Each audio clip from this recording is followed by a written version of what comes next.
Meus filhos, na máxima, fora da caridade não há salvação, estão contidos os destinos dos homens na terra e no céu. Na terra, porque sob a proteção desse estandarte, eles viverão em paz. No céu, porque os que a tiverem praticado encontrarão graça diante do Senhor. Paulo, o apóstolo, no Evangelho segundo o Espiritismo, capítulo 15, item 10. Cepé é uma alma que atua de forma incessante em socorro aos que sofrem. O impositivo da caridade pauta suas ações em favor do próximo.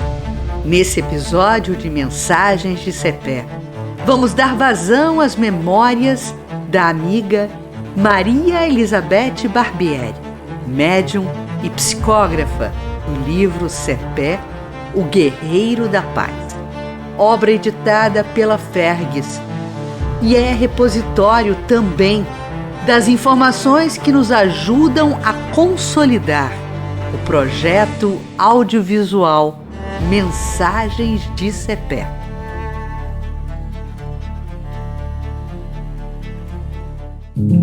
Anualmente, junto com a família, fruímos alguns dias de férias na pequenina Lavras do Sul, minha terra natal.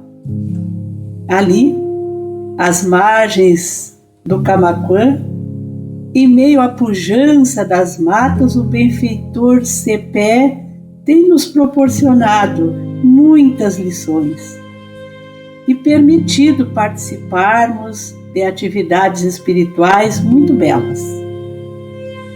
Elas dizem respeito a figuras folclóricas que conheci na minha infância.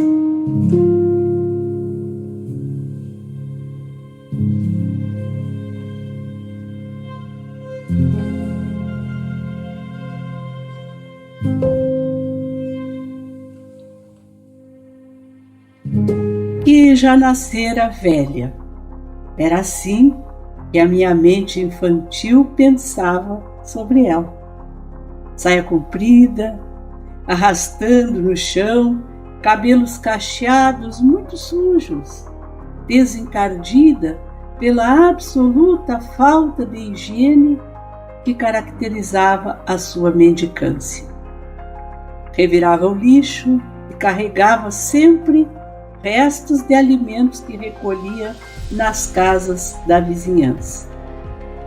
Maneca tinha os olhos verdes, resmungava muito e era seguidamente importunada pelos meninos que disparavam xistes contra ela. Diziam que era a musa de outros mendigos que a importunavam vez por outra com propostas amorosas. Sua morada era o porão de uma casa cuja família não se incomodava com aquela estranha presença. Hoje, enquanto fazia as minhas preces, ela surgiu das sombras da noite, ainda vagando pelos sítios onde viveu. Pobre alma! Lembrei que nunca antes havia feito uma prece por ela e talvez ninguém fizesse. Vigilante e sempre presente para ações educativas, o benfeitor Cepé comunica-se com a médium Beth Barbieri após as emanações de receio e dúvida. Engano seu. Ser humano algum está ao desamparo. A romagem terrena, por mais desprovida que seja dos recursos materiais, tem investimentos espirituais a mancheias, para que a alma do réprobo liberte suas asas dos condicionamentos enfermos que criou para si.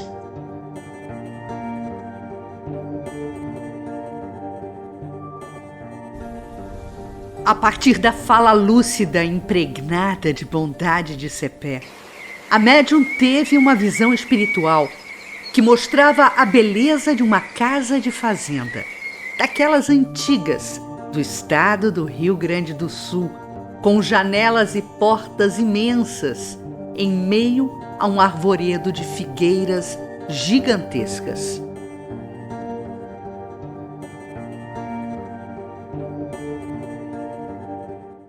Chamou-me a atenção o portão de ferro com o brasão, tendo ao centro uma coxilha onde pousava um gavião.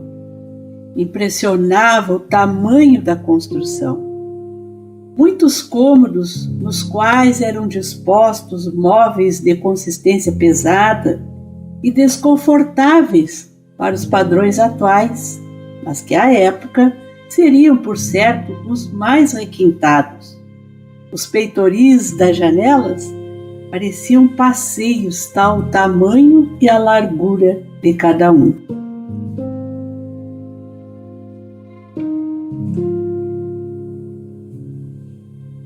Ainda sob o registro da mediunidade, via os jardins da fazenda muito bem cuidados. Mostravam a afeição dos seus senhores pelas roseiras amarelas, que eram de muitas espécies e cultivadas com esmero.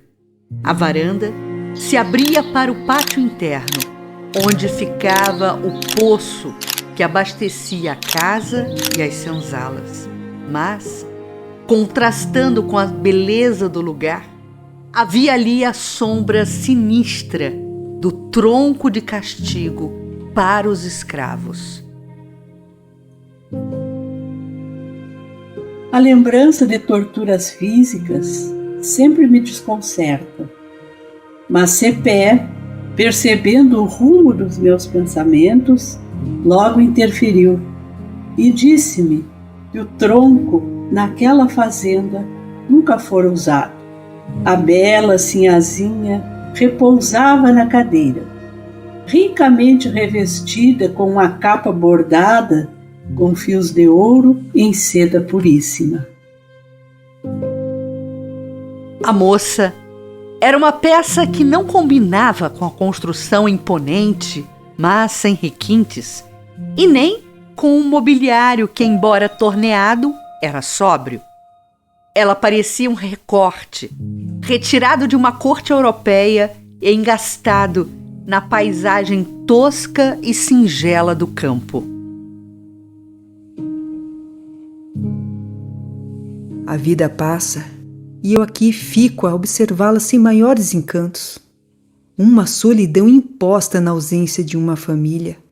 Resta-me o convívio com os criados. Jupira! Não pare de abanar! Incomoda-me as moscas nesta tarde quente de verão. Herdara o título do pai, morto na guerra, e ficara sozinha, pois a mãe morrera de parto. Suas esquisitices eram cantadas e propagadas naqueles ermos. Não permitia que alguém a tocasse. Usava luvas sempre. Os alimentos todos eram preparados pela mesma pessoa, o cozinheiro que o pai, antes de partir para a guerra, havia descoberto na capital do império e trouxera para a fazenda.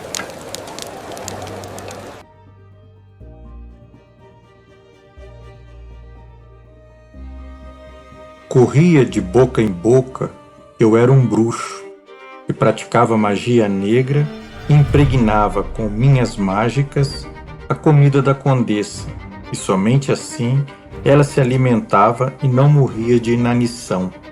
Quimeras e crendices. Na verdade, sou apenas um profissional que tenho bons hábitos de higiene e cozinha, desconhecidos nesses rincões gaúchos. Não tenho amigos, não saio de casa senão à noite, porque não permito que o sol me toque com seus raios. Minha tez é de uma alvura extrema. Nos meus passos à noite, sou seguida à distância pela ama que me viu nascer. É ela a única pessoa com quem divido palavras. Sabrina é merecedora dos meus cuidados.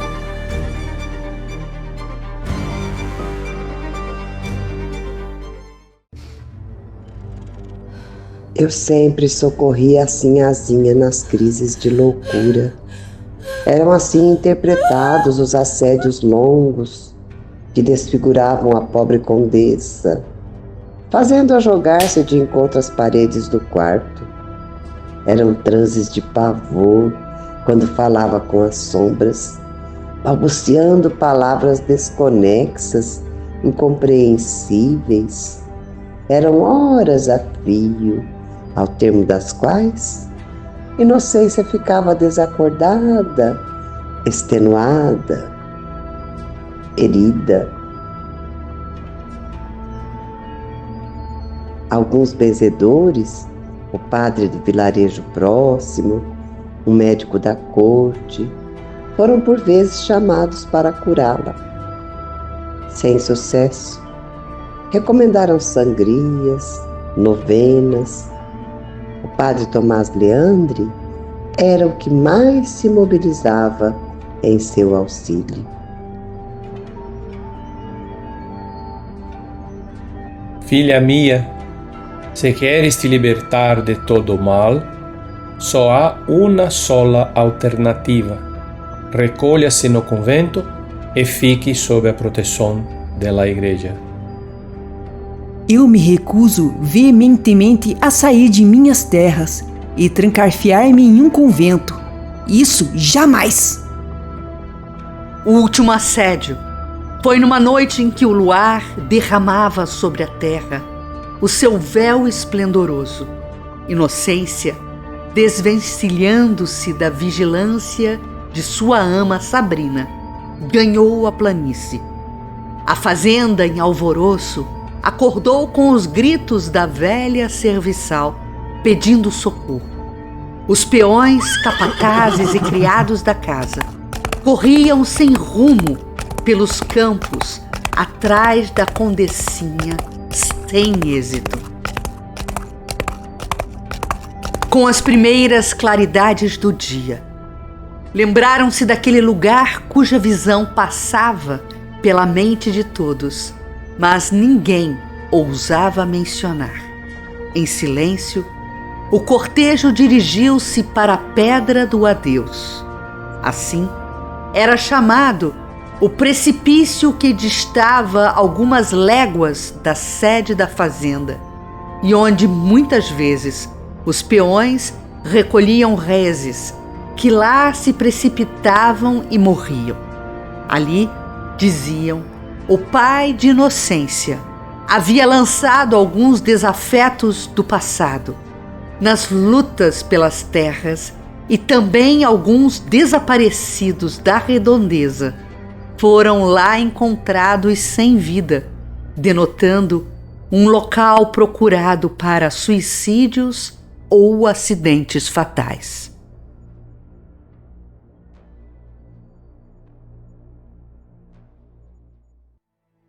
Do alto não era possível ver o fundo do abismo.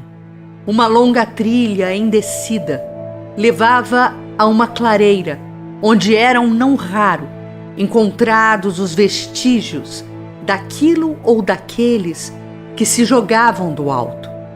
Estava ali, com os braços abertos e olhos fitos na imensidão, ainda expressando o pavor que jamais seria explicado, o corpinho frágil de Inocência.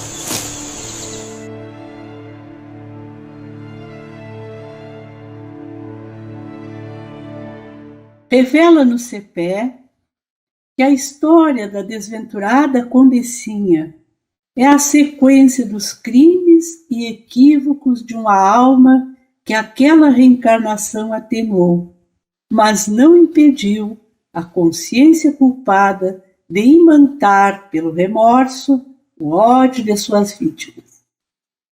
As perseguições soezes dos seus adversários colimaram com a tragédia presenciada. A velha ama derramava lágrimas sentidas, cerrando pela derradeira vez as pálpebras da sua menina. Relembrava quantas vezes desfiara suas preces para amenizar os acessos da infortunada criatura. E num esforço supremo juntava as mãos da moça às suas, convidando-a à oração, sem que fosse atendida. Nas horas de lucidez, com a humildade das grandes almas, rogava a inocência que buscasse a força da prece, ao que recebia ironia, sarcasmos e reprimendas duras. Sabrina unia as mãos da morta, balbuciando um pedido de perdão a Deus pelas faltas daquele espírito, enquanto os peões recolhiam os despojos e o cortejo retornava à casa. Nosso Pai misericordioso possa te receber, minha menina. Que Jesus te ampare e te guie pelas veredas do acolhimento. Quanta dor, quanta desdita, porque foste atentar contra a própria vida. Essa foi uma das existências de Maneca. Cristalizações mentais, preconceitos e a dureza de sentimentos foram lapidadas na penúria, no cérebro obliterado pelo estraçalhamento do crânio no suicídio. Cada passo desta alma pelas ruas e becos escuros, na solidão do porão infecto onde viveu, revolveu o solo de sua sensibilidade, arroteando o terreno das emoções com o arado do sofrimento que o corpo não tinha meios de expressar, preparando no tempo uma nova existência. Inocência já está programada para reencarnar em breve. Nós a levaremos, no momento adequado, para uma reorganização de forças perispirituais. Será uma menina com deficiência mental moderada, mas terá um lar onde pais amorosos, ligados a ela por laços antigos, a acolherão para uma curta estada na Terra. Aproximadamente 20 anos, nos quais completará importante ciclo evolutivo para prosseguir.